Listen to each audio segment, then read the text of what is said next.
Hey guys, welcome back to the Tune-Up. John 11:35 simply says, Jesus wept. Now that's a short but very powerful scripture if you think about it and study it.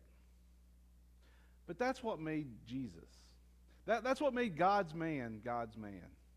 And in the process of seeing that need and responding in the character of Christ, God's man can send a message more powerful than any deed and tower over lesser accomplishments. You see, compassion becomes its own law, delivering with overpowering strength from a higher authority, a signature God. The messages of Jesus were loud and clear.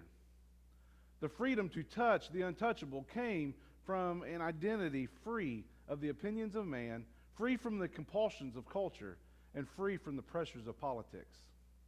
Compassion lets the world know that you are free to be God's man. You act for an audience of one. Now, this is a rare thing, but it is attractive, and it is Christ-like.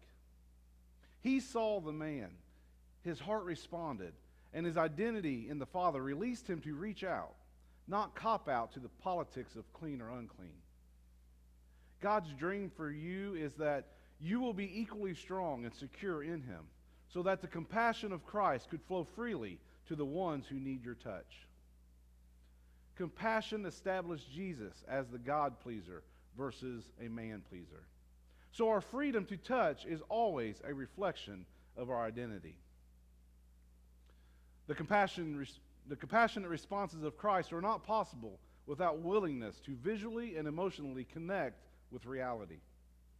In stark contrast to the spiritual leaders of his time, his visual awareness of need caused him to respond with compassion, versus allowing his rational mind to excuse him.